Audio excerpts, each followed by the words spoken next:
Bon, rebonsoir. Je remercie mes amis, Dr. Jamal Din Boutaleb, Bouchra, Inajib et Simazine, qui m'ont permis d'être parmi vous pour parler de ce sujet. Et je félicite le professeur Tariq Sqalli pour sa brillante communication qui montre l'intérêt de la communication entre urologue et néphrologue et l'intérêt d'un bilan métabolique et surtout pour éviter les récidives lithiasiques chez nos patients. Alors, urologues, c'est vrai qu'on est concentré sur le diagnostic, surtout sur le traitement. Et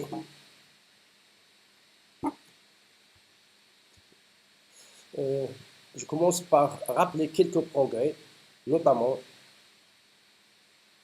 les grands progrès en endo-urologie. Et ceci grâce à la miniaturisation du matériel, grâce aux moyens de fragmentation et à l'imagerie.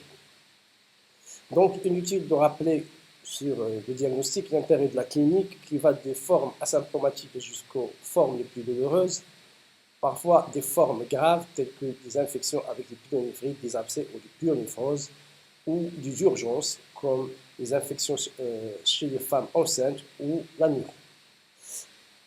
Le diagnostic reste basé sur l'uroscanner. Si j'ai insisté sur une chose, c'est un uroscanner avec injection de cliché du UV à la 20e minute. Parce que le but est non seulement le diagnostic, mais de planifier l'intervention.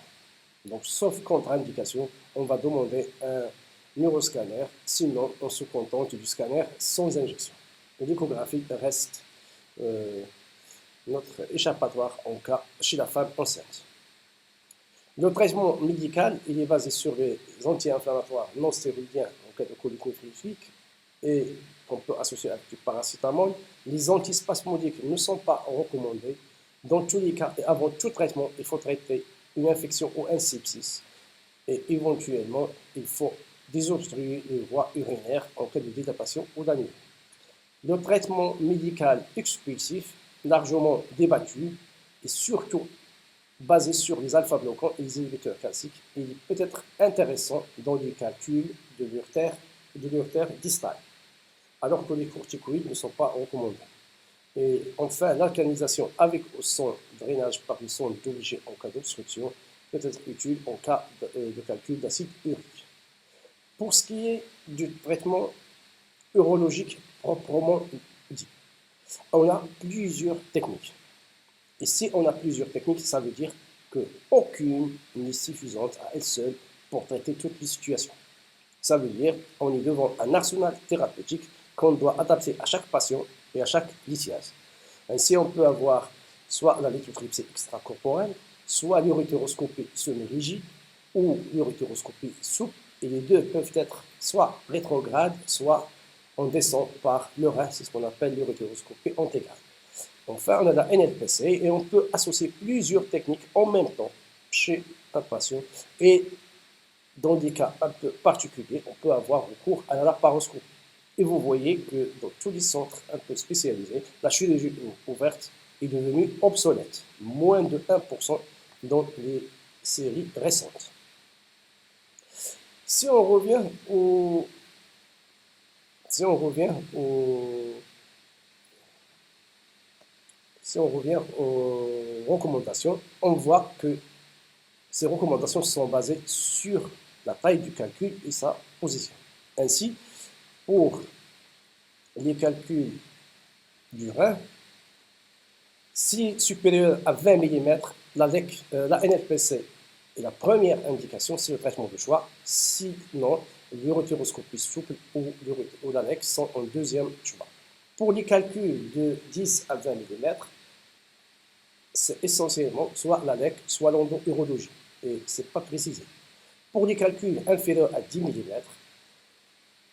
première indication, c'est l'ALEC ou l'endo ou l'urethéroscopie, et la NLPC, c'est un traitement de deuxième choix.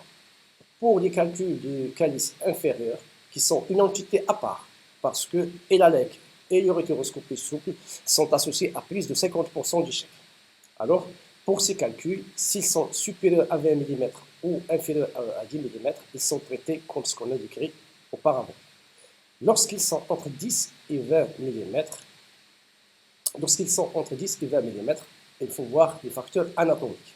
C'est quoi les facteurs anatomiques? C'est-à-dire, on va voir si la tige calicielle, est-ce qu'elle est large, s'il est courte et s'il y a un angle qui est ouvert. Ceci est en faveur de la LEC. Sinon, c'est l'endourologie. De même pour les calculs de l'urétère. Si on respecte les indications, pour les calculs au-delà de 10 mm, c'est essentiellement l'urotéroscopie. La LEC, c'est un traitement de deuxième choix. S'il est inférieur à 10 mm, la LEC, c'est le traitement de premier choix et on a le choix entre la LEC ou l'urotéroscopie. Pour le calcul de l'urétère distal, au-delà de 10 mm, c'est l'urotéroscopie et inférieur à 10 mm, on a le choix entre la LEC et l'urotéroscopie. Si je rappelle ces guidelines, c'est pour dire tout simplement qu'ils sont insuffisantes et très critiquables. Pourquoi? Ils dépendent de deux facteurs. La première, c'est la taille et la localisation. Mais il y a d'autres facteurs qui sont chacun un facteur déterminant. Par exemple, le poids. L'obésité, s'il est un facteur d'hydrogène, il est également un facteur d'échec de la LEC. La densité du calcul est un facteur d'échec de la LEC. Le nombre de calculs, s'il y a plusieurs calculs, c'est un facteur d'échec et de l'urotéroscopie et de la LEC. Les calculs impactés, c'est un échec assuré de la LEC. De même, en cas de malformation, il faut privilégier l'endoscopie. Donc, il faut prendre chaque cas par cas et essayer d'adapter la technique à chaque lithiase et à chaque patient. Tout d'abord, pour la LEC, c'est un système qui va créer des ondes mécaniques, ce qu'on appelle des ondes de choc, et qui vont être focalisées sur le calcul rénal ou urétéral. Il y a différentes sources électrohydrauliques qui sont un peu plus douloureuses, électromagnétiques et piézoélectriques. Donc cette technique elle est un peu séduisante parce qu'elle a été présentée comme une technique qui permet de traiter, et la seule d'ailleurs, qui permet de traiter le calcul sans effraction corporelle. Donc ça se vend bien, on peut l'accepter facilement. Là, vous voyez, on est en train de casser un calcul, il y a un urétéroscope à l'intérieur du rein et on voit comment se fragmente le calcul. Donc c'est très aléatoire. Si on revient toujours aux recommandations, on voit que toujours la LEC est recommandée en première intention pour les calculs moins de 2 cm et qu'il doit être effectué avec une fréquence de 1 à 1,5 Hz pour obtenir le meilleur rapport efficacité-tolérance et qu'il n'est pas recommandé au-delà d'une densité de 1000 unités Grosfield et qu'il n'est pas recommandé d'ailleurs comme les autres techniques pour les calculs inférieurs à 5 mm asymptomatique.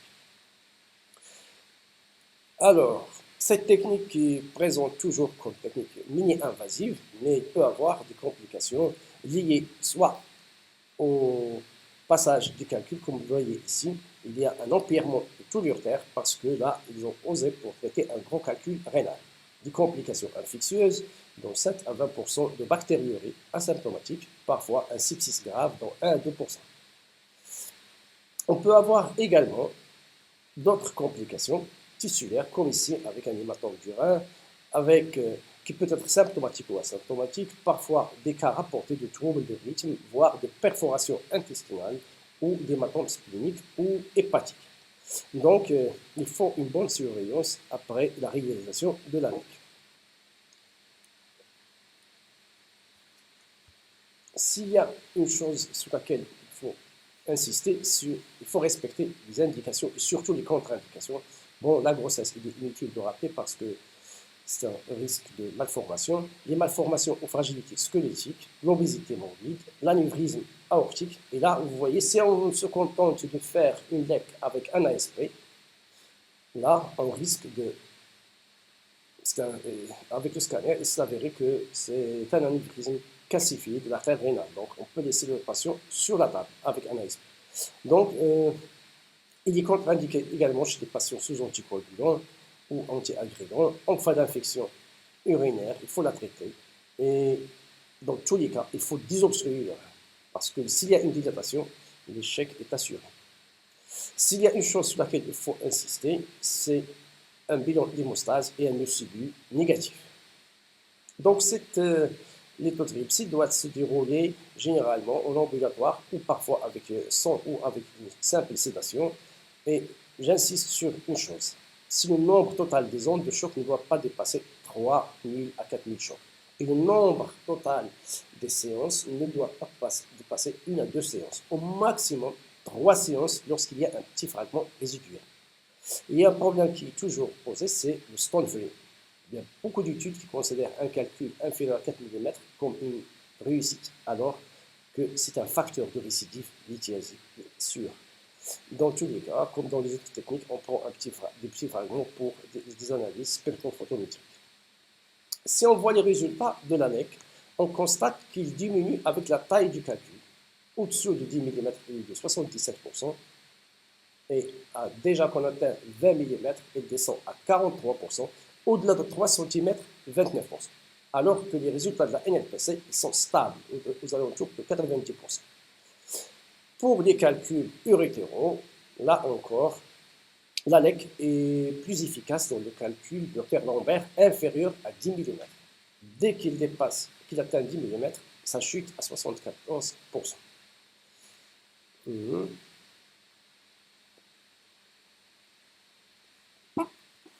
Là, je remercie le professeur Alami, chef de service de l'hôpital militaire, qui m'a confié ces résultats d'une thèse faite récemment. Et c'est une étude très intéressante, parce qu'il a étudié les résultats sur plusieurs paramètres pour voir l'impact de chaque point. Ainsi, pour les calculs du rein, 70% de ce qu'on fait. Pour les calculs d'urtère, 62%. Ce sont des résultats qui sont loin de la littérature.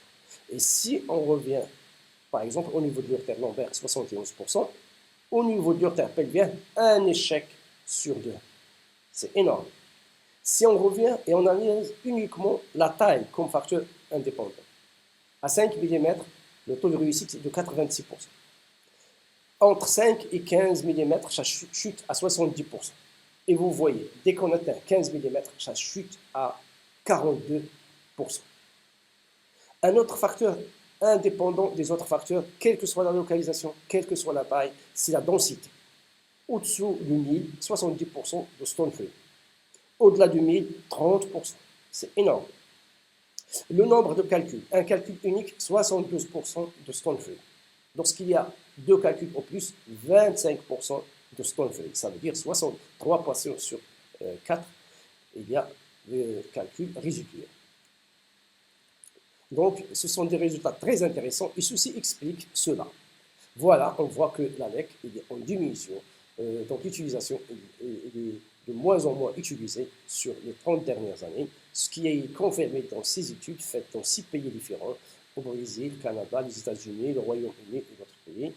Et voilà un centre de référence sur plus de 5000 cas, c'est un centre indien qui confirme la même chose. Donc depuis les années 2000, la NLPC est en chute libre.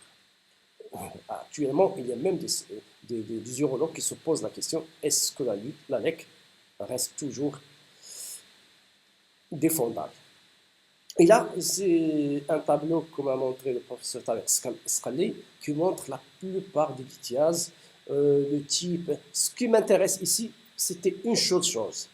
87% des calculs ont une densité supérieure à 1000. Et vous vous rappelez le risque d'échec qui est de 75%. Donc, la densité, c'est un élément très important. Il faut l'exiger par les radiologues. D'autres moyens thérapeutiques pour les lithiases de vessie, pour passer rapidement, il n'y a aucune indication pour l'ANEC dans la vessie. Alors, pour les calculs de la vessie, on introduit un néphroscope. Vous voyez un gros lobe médian.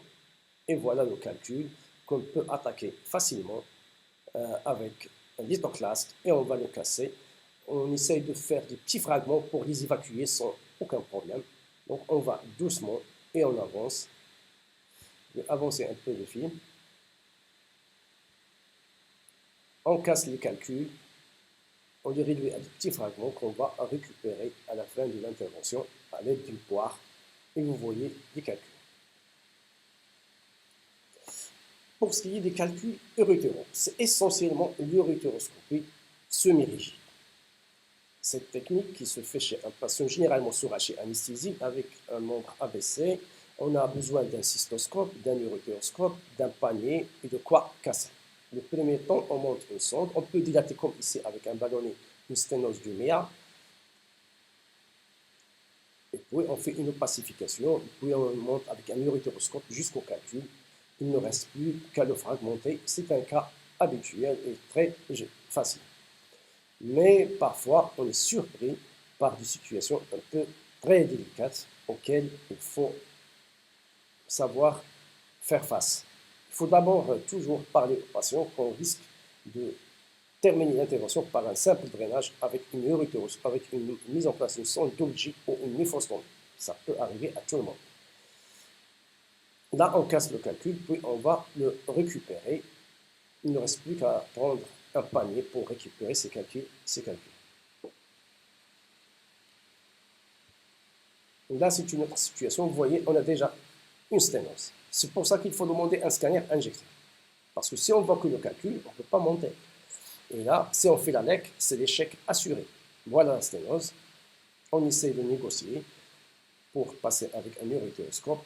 Un calcul impacté qu'on ne voit même pas, il est couvert de la muqueuse. Ce sont ces cas qui sont à l'origine de l'échec de la LEC. Là, c'est un cas, on commence habituellement, et voilà ce qu'on obtient, c'est des urines purulentes. L'intervention s'arrête à ce niveau, il faut mettre une gélule et attendre 2 à 3 semaines pour revenir et traiter ce calcul. Une autre situation qui est un peu particulière, il y a une sténose de l'urtère qu'on essaye de dilater. Oui, on rentre avec un deuxième guide, ce qu'on dit, c'est un guide de sécurité, un guide pour guider l'urétéroscope. Et voilà, on trouve un calcul dur, très dur, qu'on ne peut pas casser. C'est là où il y a intérêt à avoir un laser à côté. On peut casser ce calcul facilement. En plus, ce laser, il va nous permettre également, comme ici, de faire. Voilà, on est en train toujours de casser le calcul avec le laser. C'est un échec assuré. Dans ce cas, c'est le laser qui nous a sauvés. Alors, on est en train d'inciser la sténose ici. En même temps, on va traiter le calcul et on va traiter cette sténose qui est la cause d'ailleurs du calcul. Donc, là, c'est une situation, vous voyez, c'est un calcul qui est impacté. On essaye de le casser. Là, c'est un calcul qui est facile. On le casse, puis on récupère les fragments par une dormia. C'est une sorte de panier. Généralement, ça ne pose pas beaucoup de problèmes. Et là, c'est un cas très difficile. Un cas très difficile parce qu'on a ce qu'on appelle un vrai calcul impacté.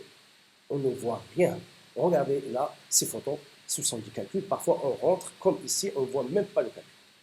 Là, c'est un calcul qui était à l'intérieur de la muqueuse. On a cassé sur la muqueuse sans voir le calcul. Et voilà, le calcul est fragmenté. Et puis, il ne reste plus qu'à retirer les fragments pour analyse spectroscopique. Là, c'est un cas où il n'y a le passage même pas du produit du contraste. Et on n'arrive pas à passer le guide. On essaye de monter à côté avec un urétéroscope. On négocie parce qu'il faut avoir toujours un guide de sécurité en endourologie. Là, c'est une petite astuce. On pousse un petit peu et voilà. On tape sur la muqueuse et le calcul est exposé. Il ne reste plus qu'à fragmenter ce calcul. Ce sont des situations très difficiles, très délicates qu'on rencontre souvent et qui expliquent les échecs de la LEC. Là, c'est une situation un peu particulière. En cas d'échec, on peut avoir recours à l'urétéroscopie souple immédiatement, c'est-à-dire sans attendre à revenir une autre fois, d'où l'intérêt d'avoir tout l'arsenal thérapeutique. Là, le calcul a été fléché dans le rein, on le suit avec un urétéroscope souple, on monte dans le rein, on le dissout, il ne reste plus qu'à récupérer les petits fragments pour analyse spectrophotométrique. Bien sûr, ceci augmente le coût de l'intervention. Là, c'est un empirement sur une sonde double J. Parfois, les patients partent avec des sondes JG pendant des mois, voire des années. C'est une autre situation très délicate. On ne voit rien. Ce n'est pas qu'on n'a pas bien filmé, on ne voit rien parce qu'il y a une inflammation. C'est une sonde qui a été laissée pendant plus de 3 ans. Donc on reste collé. L'astuce, c'est de rester collé à la sonde qu'on a récupérée ici. C'est Gigi oublié. Pose un autre problème. C'est que là, on retire la sonde et on voit qu'il y a un bout qui manque. On monte sur place jusqu'au niveau du rein pour récupérer le bout proximal qui était complètement calcifié. Il a fallu libérer la sonde, dissoudre, fragmenter le calcul, et puis on récupère le bout manquant de la sonde. Vous voyez, le rotéroscope est complètement dans le rein.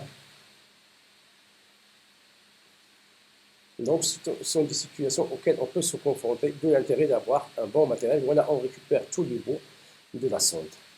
Là, il y a beaucoup de cas comme ça. Ce sont des situations difficiles. Là, c'est un gros calcul lombaire. Là, c'est l'intérêt d'une célioscopie. C'est une bonne indication. Ou, comme ici, un calcul obstructif, urétéral proximal. On rentre par le rein, on descend dans l'urtère. Là, c'était un calcul de 15 mm qu'on a enlevé en monobloc.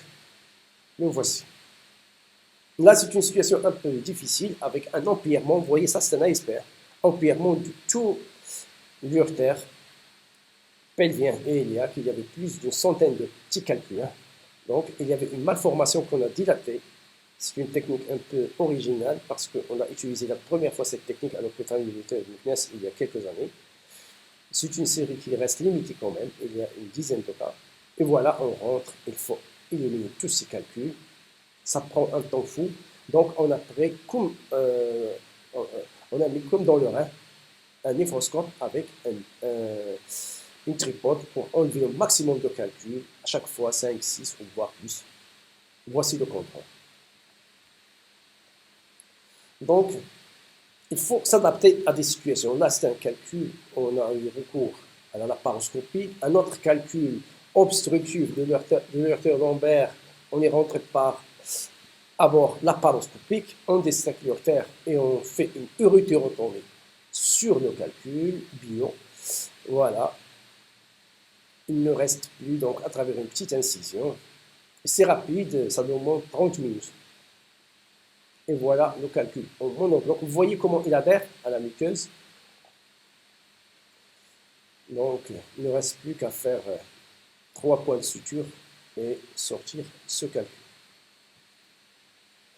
Alors, quels sont les résultats de l'uréteroscopie semi-rigide? Ils sont tout simplement excellents, avec 94% de succès dans l'urtère pelvien, 84% dans l'urtère iliaque et 76% dans l'urtère proximale. Ils sont dans l'urtère proximale, ils sont inférieurs à celle de l'uréteroscopie souple. Le taux de complication est entre 2 et 5%, mais c'est acceptable parce que c'est une technique qui n'est pas chère quand même. L'uréteroscopie flexible, il est de plus en plus utilisé et il va remplacer, je pense, la LEC.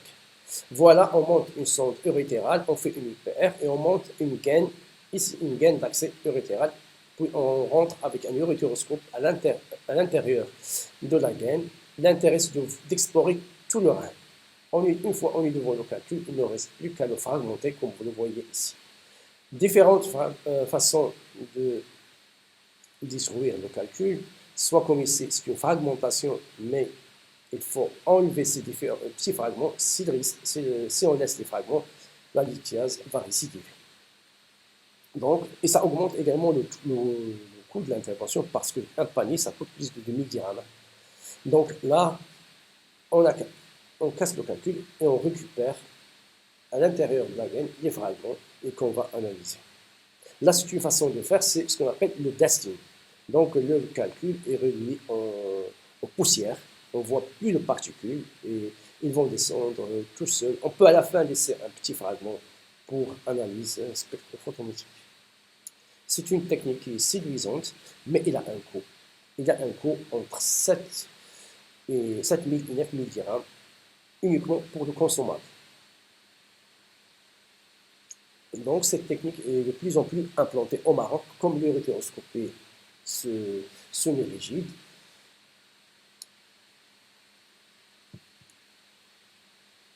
Et là, c'est une photo, c'est un clin d'œil à mon ami Dr Tligui de Paris, à qui que je remercie beaucoup parce qu'il m'a initié comme beaucoup d'amis pour cette technique.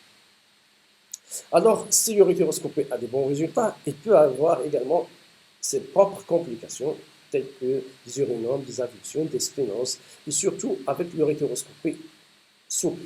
Voilà des lésions urétérales graves qui peuvent conduire à la néphrectomie. Donc, il ne faut pas insister. Si on n'arrive pas à monter, il faut savoir s'arrêter et mettre une sonde double J qui va dilater la voie excrétrice et on revient après 2 à 3 semaines. Maintenant, on arrive à la NLPC pour les calculs du rein. Cette technique n'a pas cessé d'évoluer depuis sa première description il y a 40 ans, avec la miniaturisation de plus en plus. La NLPC est pratiquée avec de petits diamètres, avec le changement de position. Vous pouvez voir ici une micro-NLPC avec la NLPC standard. C'est énorme comme différence. Là, c'est 1,5 mm, là, c'est 8 mm. Donc, il y a différentes façons de faire. La plus pratiquée, c'est la NLPC standard avec une incision de 8 mm environ. Différentes positions. Au Maroc, on avait la chance d'avoir une nouvelle technique. C'est une technique marocaine qu'on a présentée plusieurs fois, qui a été décrite par le professeur Zraq à l'hôpital militaire de Meknès.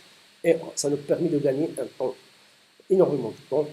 On peut avoir accès aux bas et aux appareils. C'est une technique marocaine qui est adoptée dans plusieurs pays. Donc, après montée d'une sonde urétérale, on va opacifier, puis on va ponctionner là où il y a le calcul. Et on va, une fois on a ponctionné, on glisse un vide, puis sur lequel on glisse des dilatateurs. Et voici la gaine en place. Le néphroscope va entrer à l'intérieur de cette gaine. On va fragmenter les calculs et on va les extraire sur place à travers cette gaine. Pour casser les calculs, on utilise généralement le Lithoclast parce que économiquement, il est très favorable, il est résistant, c'est un matériel qui est solide. On peut utiliser des ultrasons ou du laser. L'avantage de cette technique, c'est qu'elle permet d'attaquer des grands calculs, comme vous le voyez ici, à l'empirement, avec un gros calcul de plus de 8 cm. Et voilà, on est à l'intérieur du rein, on casse le calcul en plusieurs fragments. On essaie de garder des fragments quand même volumineux pour gagner en temps. Et vous voyez, c'est un patient qui a été déjà opéré 2 fois. Voyez ce qu'on peut enlever d'un rein en une session. À la fin de l'intervention, on fait... Donc vous pouvez comparer cette incision avec celle-là. À la fin, voilà ce qu'on peut extraire comme calcul. C'est 3 cas différents. Et là, avec cette technique, on peut aspirer comme ça un calcul infectieux. À la fin de l'intervention et au cours d'intervention, on aspire toujours et voilà ce qu'on retire du rein. C'est énorme, c'est des fragments, c'est un facteur d'échec pour les autres interventions, pour les autres techniques, notamment la LEC et l'urétéroscopie souple. La NLPC permet également de s'attaquer à des empirements comme ici, empirement sur une sonde Dolgi.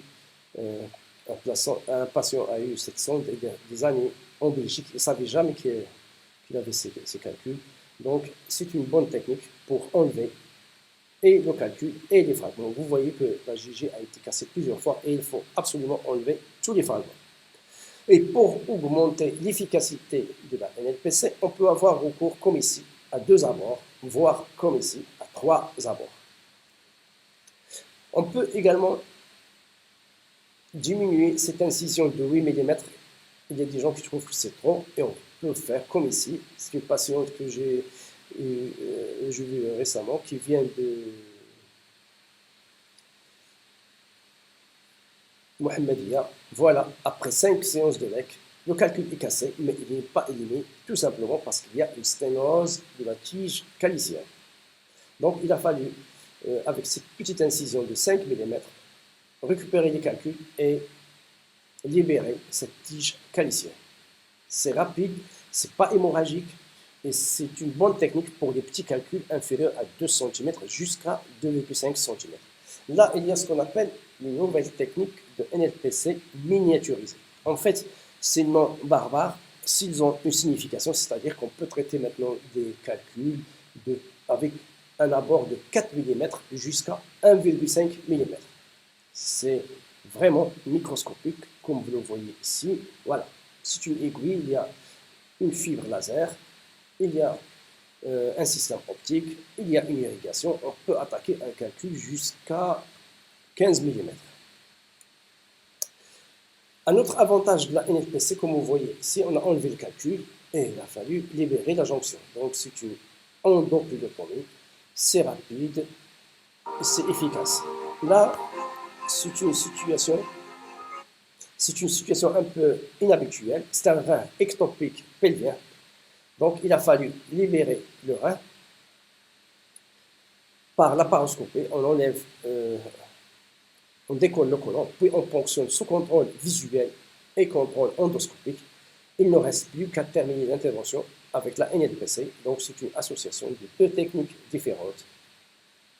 Et voilà, on va faire un point sur la sonde de néphrostomie pour ne pas avoir un urinome.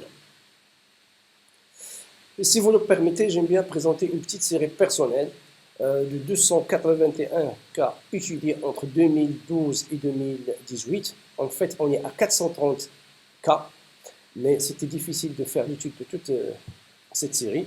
L'âge moyen était de 50 ans. La taille du calcul variait de 10 mm à 8 cm. Un tiers des patients ont eu un calcul coralliforme. L'autre tiers a des calculs multiples. 7 empirements sur J. 10% des patients avaient un rein unique.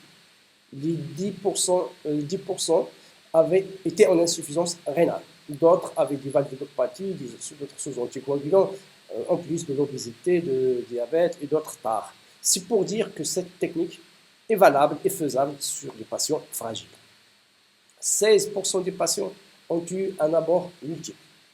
17% ont eu des gestes associés, soit une endoplutopomie, une urétéroscopie flexible ou une urétéroscopie semi-rigide, et ceci simultanément. D'autres avaient une diverticulectomie ou le traitement d'un kyste rénal associé.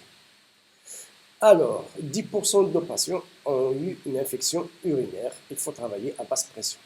3% ont nécessité une transfusion. Dans un cas, nous étions obligés d'arrêter l'intervention à cause de l'hémorragie sur un gros rein avec une hypertrophie compensatrice. C'était un rein unique. Aucune plaie digestive ou viscérale n'a été notée. Le taux global de stone free était quand même de 82%. C'est un bon résultat si on compare aux résultats de la littérature vu la complexité de la lithiase marocaine. Lorsque le calcul est inférieur à 20 mm, 92% de stone free. Au-delà de 20 mm, 84%. Dans le coralliforme, 70%. Un patient a eu une sténose piédique qui a nécessité une reprise avec anastomose urétéro-calicienne. Si on voit les résultats de la littérature, au-delà de 2 cm, le taux d'échec de la NLPC est de 8%. Il est de 33% avec l'urétéroscopie souple. Là, c'est une étude anglaise prospective avec plus de 1028 patients. Le taux de fièvre post-opératoire était de 16%. Les lésions viscérales étaient observées dans 0,4%. Le taux de transfusion 2,5%. Et le sepsis dans 2,4%. Ce sepsis, il est expliqué par l'hyperpression intrarénale lorsque la pression dépasse 20 mm de mercure. Avec la NLPC standard, la pression reste toujours inférieure à 13 mm. Et ceci explique également les sepsis dans l'urétéroscopie souple, qui est très fréquent, également dans la LEC, lorsqu'il y a une obstruction, et dans la colique néphritique avec des calculs d'urtère, parce que le problème, c'est cette augmentation de pression intrarénale qui entraîne un reflux veineux et lymphatique avec un reflux intratubulaire et des lésions tubulaires qui peuvent rester pendant longtemps. Donc, si je rappelle ça, c'est pour dire qu'il ne faut pas traiter médicalement un calcul pendant 2 mois. Même un petit calcul de 5 mm, s'il n'est pas éliminé au bout de 2 ou 3 semaines, il faut aller le chercher. Là, ce sont les résultats d'une étude présenté par des Indiens qui comparent la mini-PERC, c'est-à-dire la NLPC miniaturisée avec la NLPC standard, mais c'était pour des calculs de 1 à 2 cm. Les deux techniques sont efficaces avec un temps opératoire plus court pour la NLPC standard. Les résultats étaient excellents pour les deux techniques. Ça veut dire, là, il était de 100% et là, 96%. Ça veut dire que la meilleure NLPC, c'est une bonne technique pour les calculs de 1 à 2 cm. Ici, c'est une méta-analyse sur 35 études pour des calculs au-delà de 2 cm. Cette étude a conclu que la NLPC donne le plus gros taux de stall rate, alors que la LEC donne les résultats faibles. Là, une étude française comparant la mini-PERC avec l'urétéroscopie flexible. Cette étude a conclu que les deux techniques sont peu morbides et aussi efficaces l'une que l'autre pour les calculs inférieurs à 2 cm, mais avec quand même un petit avantage pour la mini-PERC en termes de complications et de la nécessité de retraitement, c'est-à-dire qu'il y a plus de calculs résiduels avec l'urétéroscopie flexible.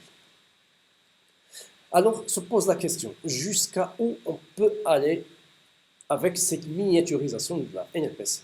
En fait, jusqu'à 15 mm, on peut utiliser cette nouvelle technique dite de NLPC miniaturisée. Pour l'urétéroscopie souple, cette étude coréenne a défini ce qu'on appelle la fragmentation efficience. Fragmentation efficiency, c'est-à-dire le coefficient d'efficacité de l'urétéroscopie souple, il est atteint à 19 mm. Au-delà, la NLPC reste efficace, la mini-NLPC, jusqu'à 35 mm, et la NLPC, c'est beaucoup plus. Donc, on peut dire que l'urétéroscopie souple, on peut aller jusqu'à 2 cm maximum. On peut combiner ces différentes techniques sur un même malade et simultanément, et ceci augmente l'efficacité et permet de diminuer le traumatisme du parenchyme rénal et il diminue le temps opératoire et la perte sanguine. Et là, il y a une équipe espagnole qui a proposé le True NLPC. Ça veut dire que la NLPC aujourd'hui est devenue adaptable à toute situation, quelle que soit la taille et le siège du calcul. Ainsi, pour des calculs inférieurs à 1 cm jusqu'à 15 mm, la technique est dite miniaturisée. La mini-PERC de 1 jusqu'à 3 cm et la NLPC standard de 2 jusqu'à plus de 4 cm. Mais le problème de la NLPC, c'est deux problèmes. C'est essentiellement, il faut au moins 60 procédures pour ne pas être dangereux, pour atteindre un niveau de compétence, et il faut plus de 100 procédures pour atteindre l'excellence. Et le deuxième problème, c'est l'accompagnement. Il faut être accompagné pour faire cette chirurgie.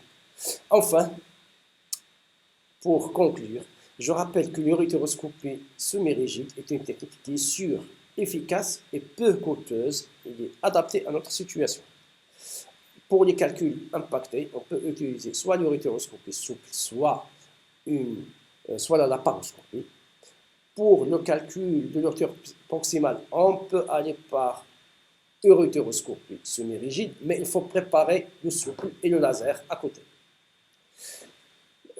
L'urétéroscopie intégrale, l'urétéroscopie souple et la laparoscopie sont des alternatives à l'urétéroscopie semi-rigide, comme traitement de premier choix ou en cas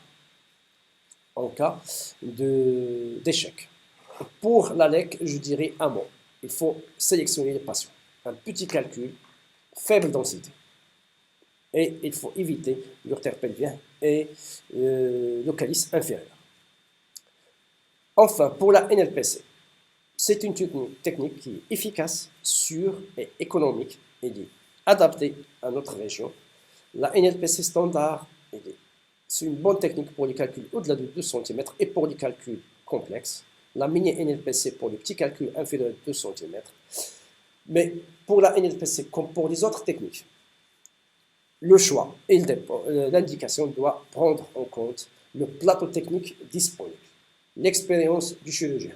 Et surtout, il ne faut pas oublier le choix du patient. Le patient doit être informé sur les différentes techniques, leurs résultats et leurs complications. Et avant de terminer, je vous remercie et je remercie les laboratoires Jules Favre pour leur soutien et Je vous laisse voir quelques cas collégés ici à Tanger. Vous voyez la complexité de la litière qu'on voit. Merci beaucoup.